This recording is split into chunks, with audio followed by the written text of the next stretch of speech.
서신서의 대부분은 발신인이 명기되어 있기 때문에 그걸 누가 썼는지를 쉽게 알 수 있습니다. 그런데 복음서는 한 군데도 누가 썼는지 기록되어야 된 얘기가 없습니다.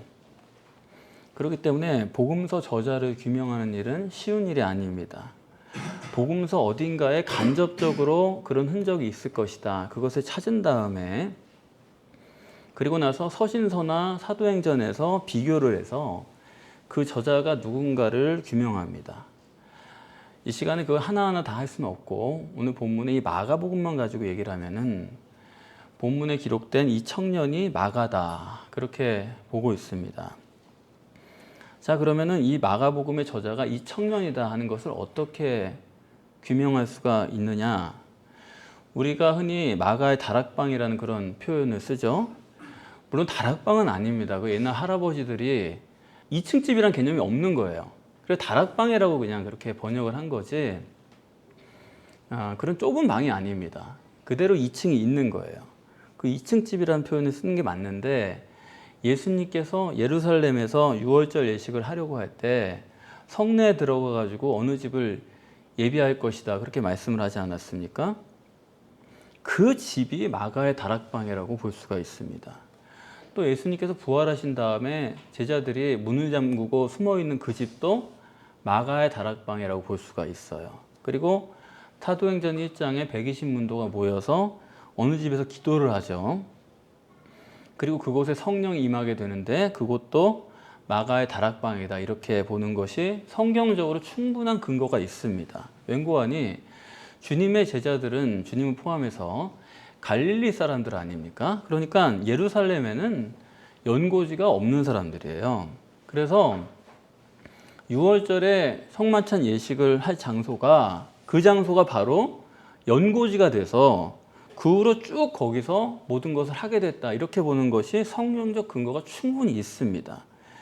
그러면 이 집이 어떻게 마가의 집인 줄 알 수 있느냐?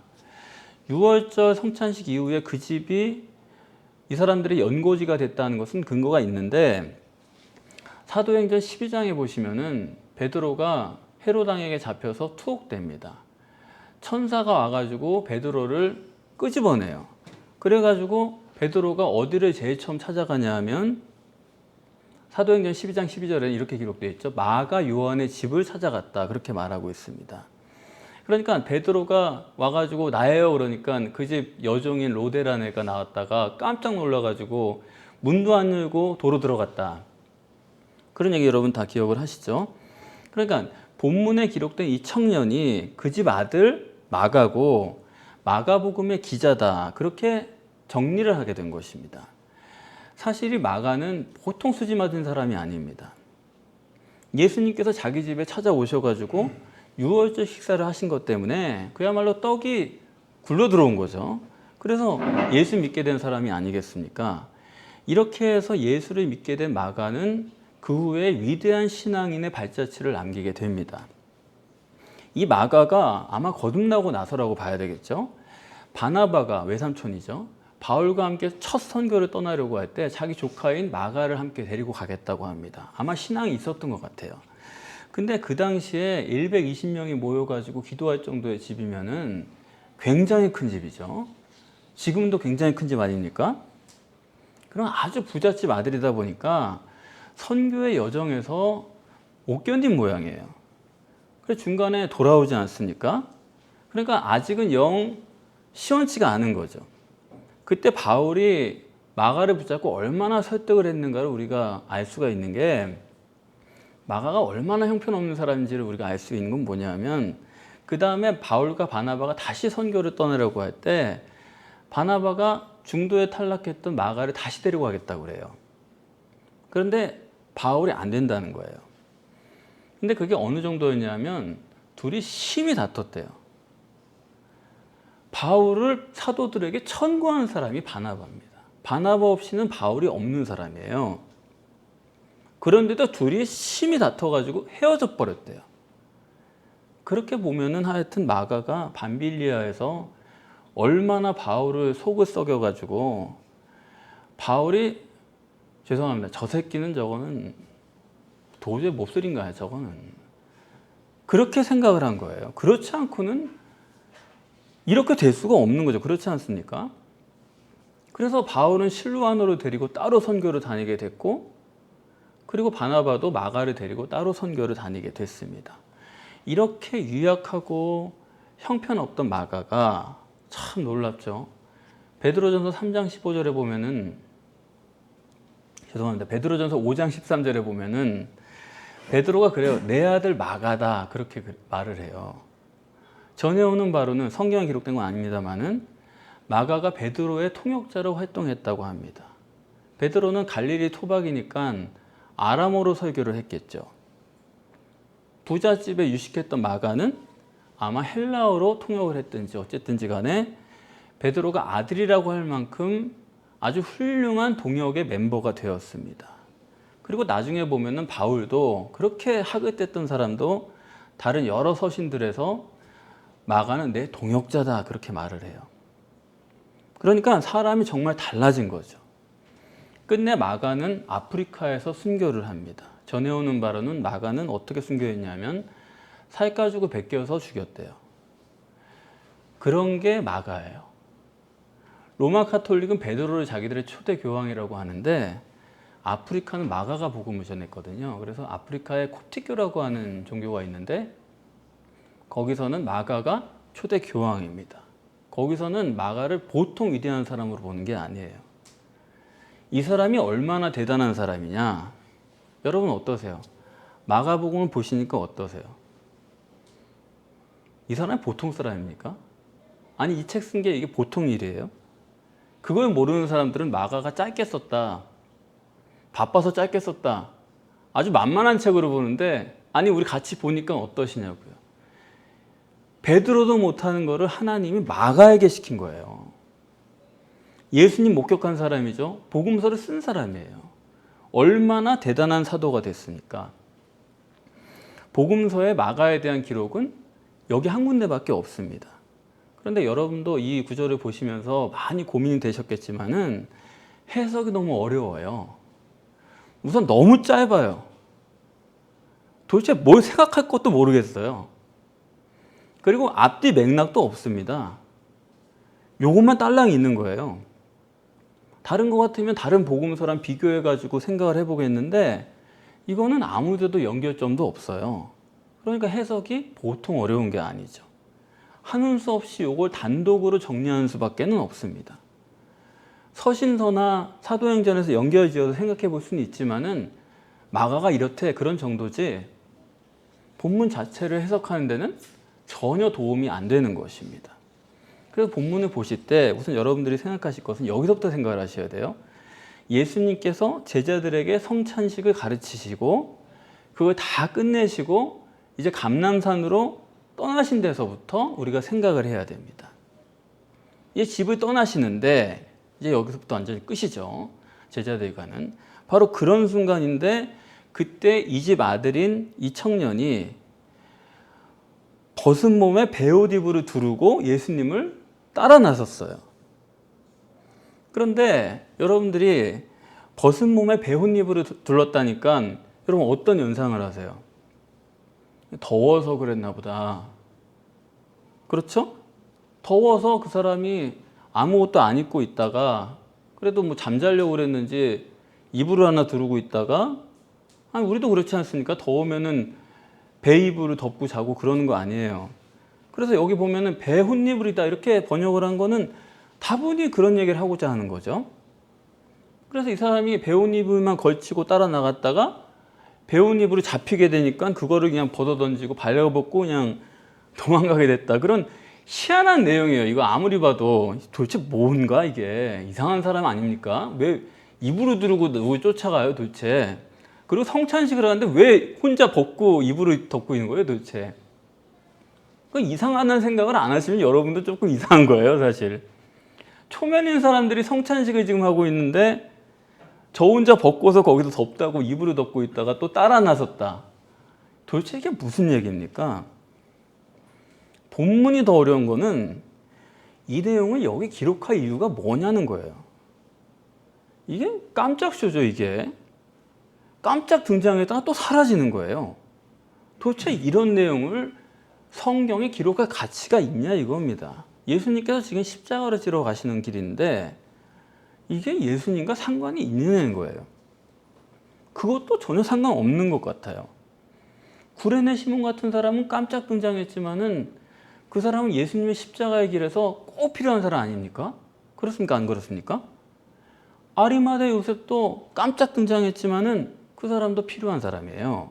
그런데 이 청년은 주님의 십자가를 가는 길에 도대체 왜 있어야 되느냐? 왜 이거 여기 기록하느냐 이겁니다. 그래서 주석가들은 그렇게 얘기를 해요. 한결같이. 이 마가가 마가복음의 저자가 자기라는 걸 사람들이 알게 하기 위해서 예수님이 십자가에 가는 길에 발가벗고 도망치는 그런 돌출 행동을 해가지고 사람들이 그걸 눈여겨보게 해가지고 아 이거는 마가가 복음서의 저자라는 것을 사람들이 알게 하기 위한 장치구나. 그런 이유 외에는 여기 이런 걸 쓸 이유가 뭐냐 이겁니다. 제가 본문을 읽으면서 참 절감한 건 뭐냐면 성경 번역의 중요성이에요.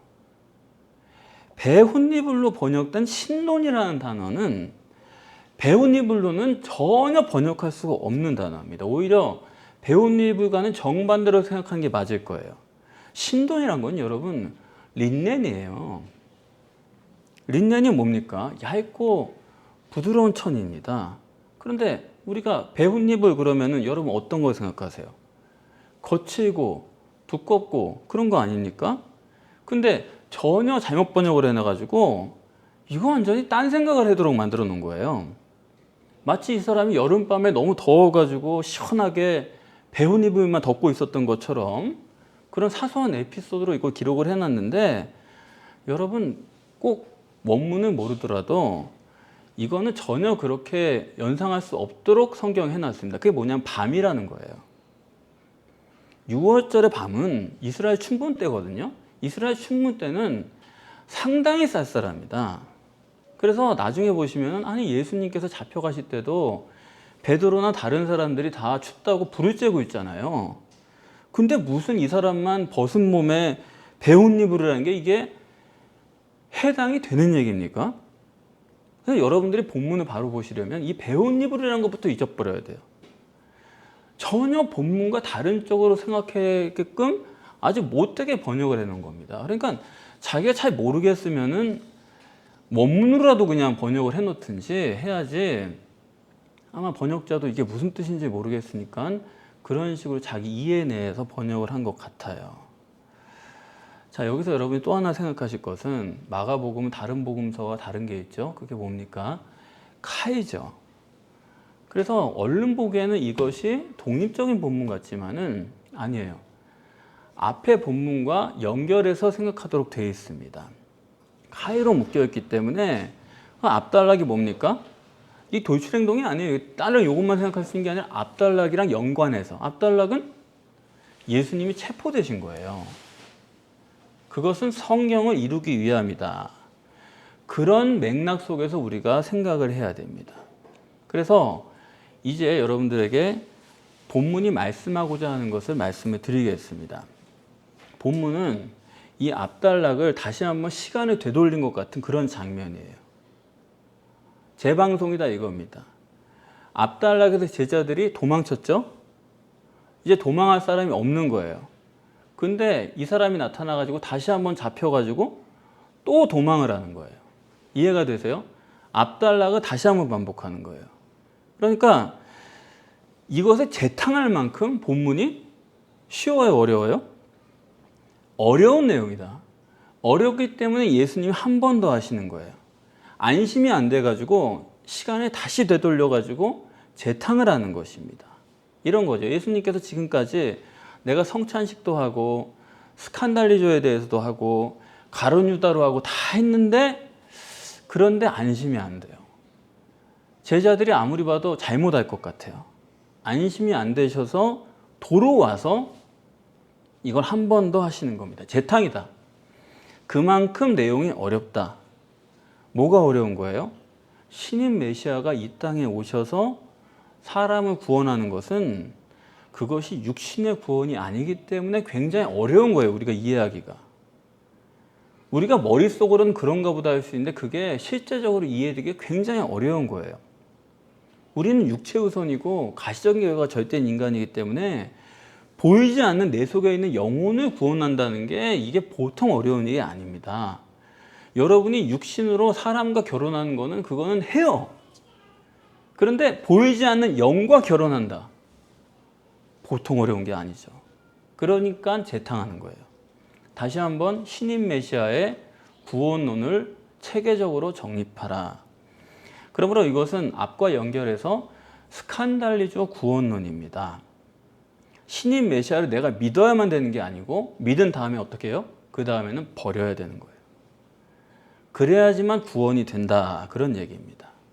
이 청년은 예수님께서 성찬식에 오셔가지고 자기 집에 오셔가지고 성찬식을 하셔가지고 구원을 받은 거예요. 옆에서 그걸 들었어요. 전혀 생각과 다르게. 얼떨결에 함께 참석했어요. 그 듣다 보니까 예수가 메시아예요. 예수를 믿었어요. 그걸로 끝난 게 아니에요. 지난주에 말씀드린 것처럼 예수님을 필레오한 거예요. 메시아로서 존경하고 사랑하는 마음을 갖게 된 거예요. 그렇기 때문에 예수님이 집을 나서시니까 오늘 처음 본 사람인데 예수님을 급히 따라 나선 거예요. 이 성찬식에서 예수님을 잠깐 만나고 아마 악수 한번 했을지도 몰라요. 그랬는데 잠깐 보면서도 아, 예수님 메시아 맞구나 해가지고 예수님을 믿고 따라 나설 정도로 이 청년이 예수님을 필레오 했는데 그걸로 구원이 되면 좋겠지만 뭐가 돼야 하냐면 스칸달리조가 또 돼야 되는 거예요. 왜 그러냐면 예수 그리스도 자신이 이중체이기 때문에 이중체를 단일체로 알고 그 사람을 믿고 신앙하면 안 되기 때문에 스칸달리조를 해야 육신의 예수는 제외하고 영인 하나님을 믿을 수가 있는 거죠. 영이신 하나님을 자기가 마음으로 믿어야지만 그 사람이 구원을 받는 거예요. 그러니까 이 청년도 어떻게 된 겁니까? 예수님을 쫓아오는 데까지는 고만한 필레오를 한 거예요. 근데 쫓아오다 보니까 잡혔어요. 잡히니까 버렸어요. 스칸달리조 한 거예요.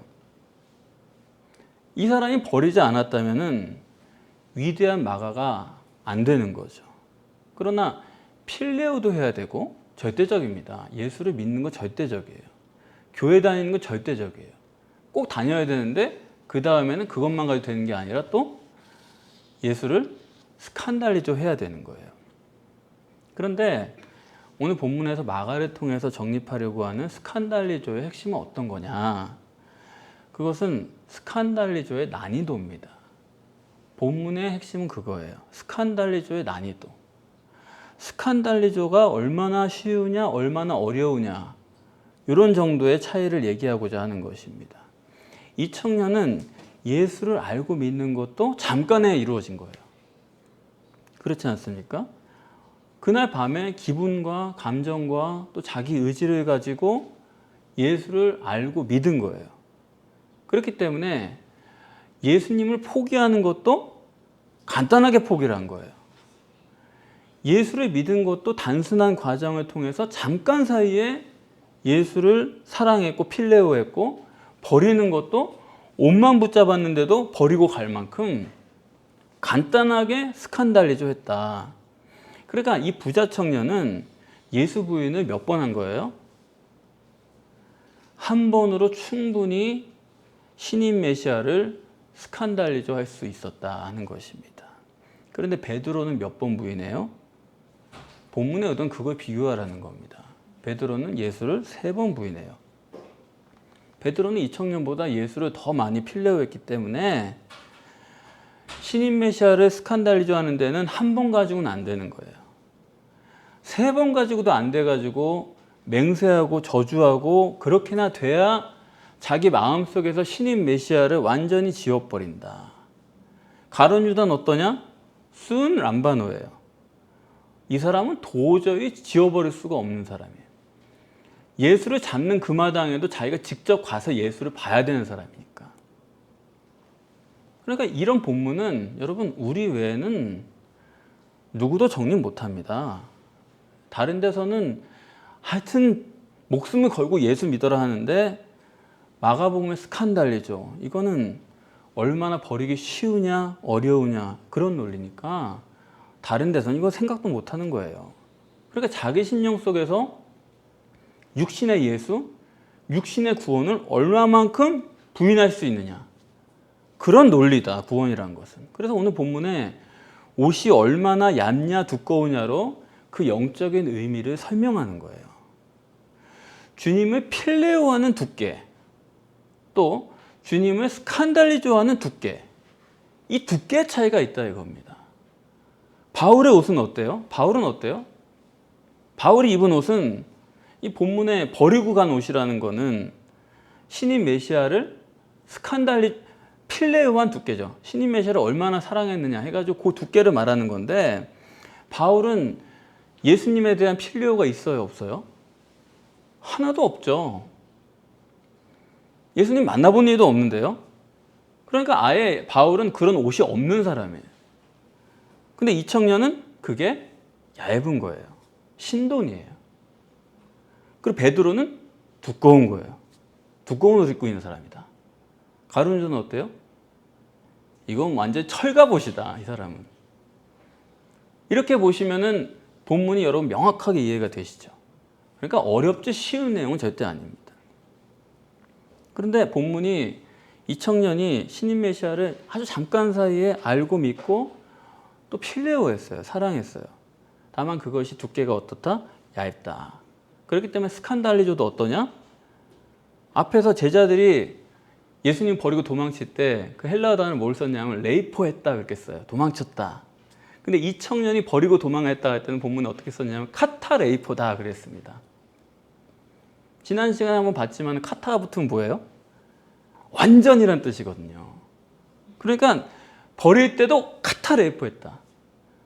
아주 예수를 사정없이 버렸다. 완전 손 털었다. 순식간에. 그런 얘기죠. 그럼 여기까지 정리를 해보시면 주님께서 이 얘기를 한번 재탕하실 만하지 않습니까?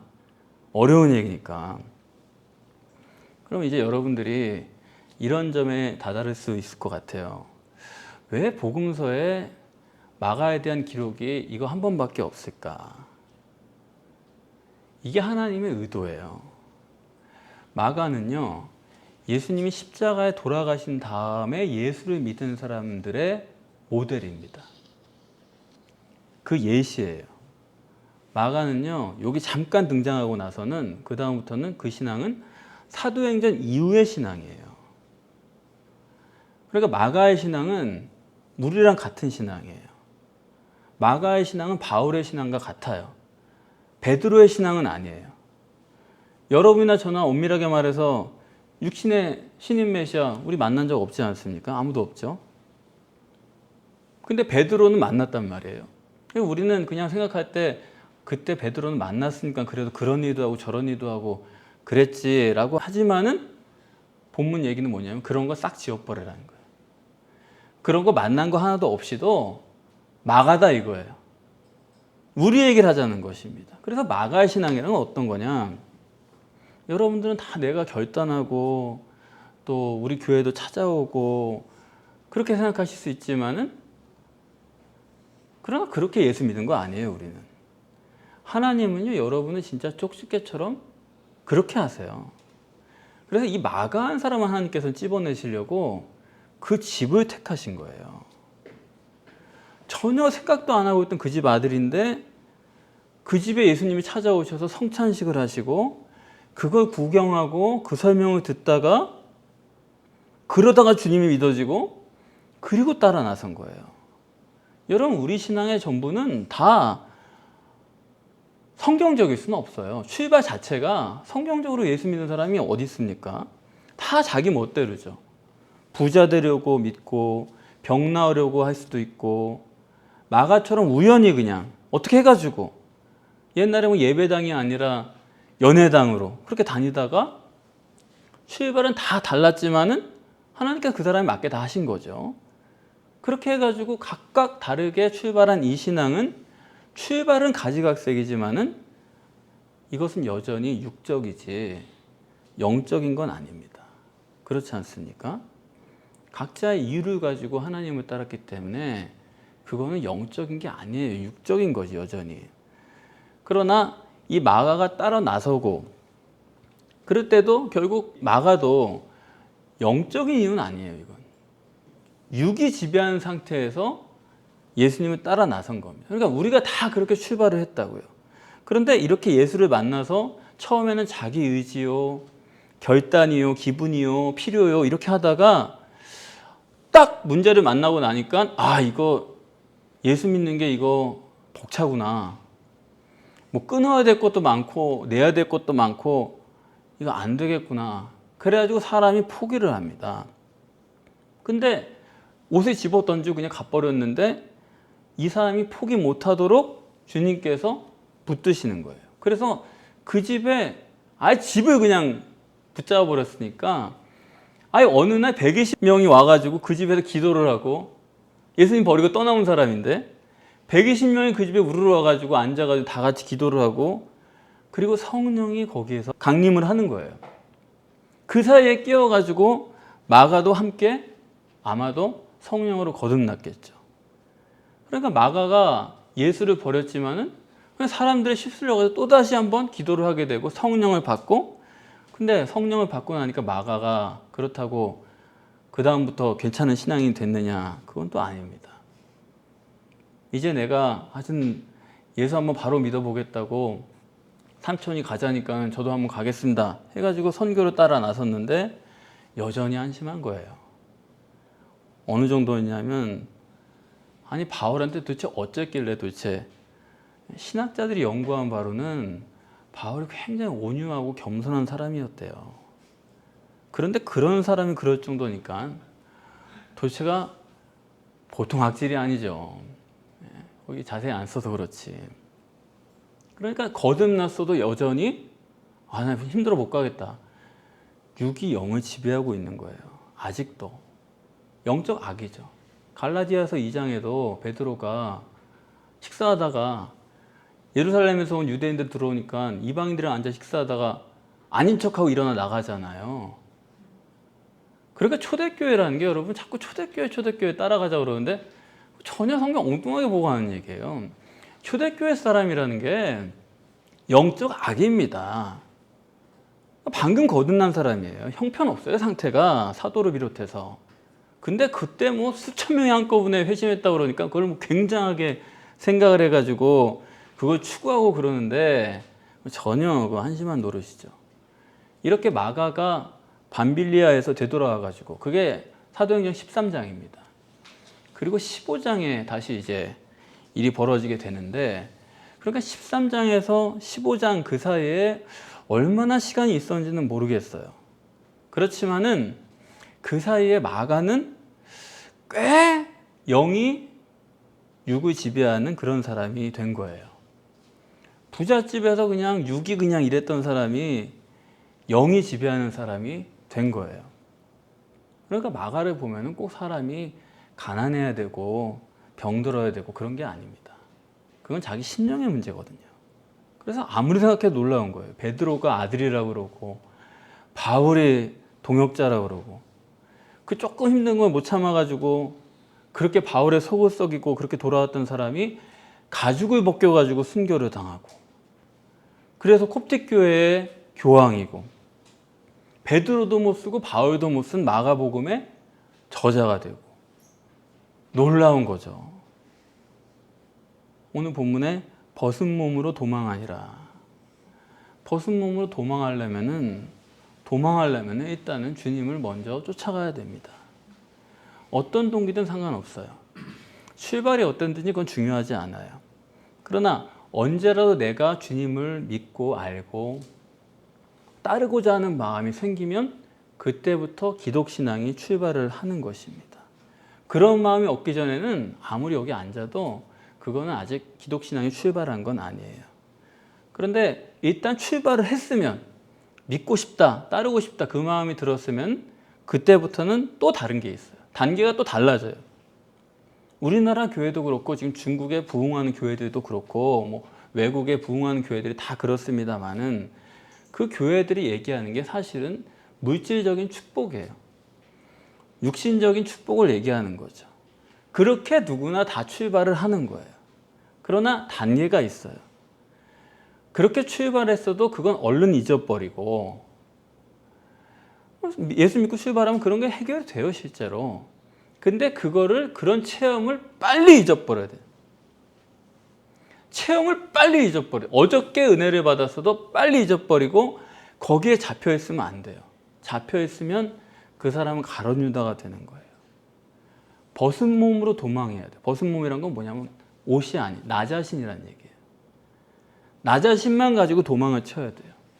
오직 내 신령만 가지고 사람이 나가야 되는 것이, 두꺼운 옷이든 얇은 옷이든 그거는 빨리 벗어버려야 돼요. 그렇기 때문에 주님과 우리가 영적으로 만나고 영적으로 사랑하고 영적으로 결합하려면은 내 자신이 영이 육을 지배하는 사람이어야 되는 거지, 육신과 세상을 나를 지배하는 사람이 돼가지고는 절대로 영적인 교제를 할 수가 없습니다. 이 청년이 감람산에 따라 나설 때만 해도 그거 자기를 부인하고 쫓은 거 아니에요. 그냥 예수님이 좋아 보여서 쫓아간 거죠. 밤빌리아 갈 때도 자기를 부인하고 쫓은 거 아니에요. 선교 간다 그러니까 그것이 좋아 보여서 쫓아간 거죠. 말이 우리는 쉽게 자기 부인이다 얘기하지만, 여러분 자기 부인이라는 게, 자기 십자가라는 게 뭡니까? 그거는 죽어야 되는 거예요. 자기가 살아가지고서는 자기 부인은 될 수가 없는 거예요. 내 의견이 뭐가 있어요? 죽은 사람이. 그렇지 않습니까? 육체를 부인하지 않고서는 절대로 안 되는 거예요. 우리가 주님을 사랑해야 된다고 하지만 그 사랑도 아가페적인 사랑이어야 되는 거지, 성령이 내 안에서 주시는 성령의 자원을 가지고 그걸로 하나님을 사랑하는 것이, 육신의 필레오 가지고는 안 되는 겁니다. 육신 가지고 따라 가지고는 붙잡힐 만한 일이 생기면 그걸 버릴 수밖에 없는, 주님과 끊어질 수밖에 없는 거예요. 그렇기 때문에 자기 자신을 부인하지 않으면 하나님과의 사랑도 안 돼요. 자기를 부인해야지, 육체를 부인해야지만 성령이 들어오셔서 역사하실 수 있는 것이기 때문에 거기서부터 하나님과의 관계도 이루어지는 것입니다. 그래서 여러분들이 아무리 교회를 다니고 신앙으로라도 육적 능력이 나타나면 그게 대단한 것처럼 보일 수 있겠지만, 육적 능력이라는 건 여러분 대단한 게 아니에요. 육적 능력이 대단한 그 마가의 그 부잣집 아들의 그 한심한 꼴, 육적 능력이 절대인 가룟 유다의 자살, 이런 거를 보면은 육적 능력이란 거는 당장은 그게 대단한 것 같지만은 육을 지배하는 영적 능력자가 돼야지만, 마가가 돼야지만 그것이 의미가 있는 것이고, 그런 사람이 넉넉히 세상을 이기고 순교할 수 있는 믿음의 사람이 되는 거거든요. 여러분 더 이상 육이 여러분의 걸림돌이 되게 하지 마시기를 바랍니다. 이 말씀을 무시하지 않으셔야 되는 거예요. 여러분 영적 능력자가 되어서 영으로 육신을 지배하고 영으로 여러분의 상황과 환경을 지배하셔서 마가처럼 성령의 능력으로 위대한 신앙의 발자취를 남기는 여러분 모두가 되시기를 바랍니다.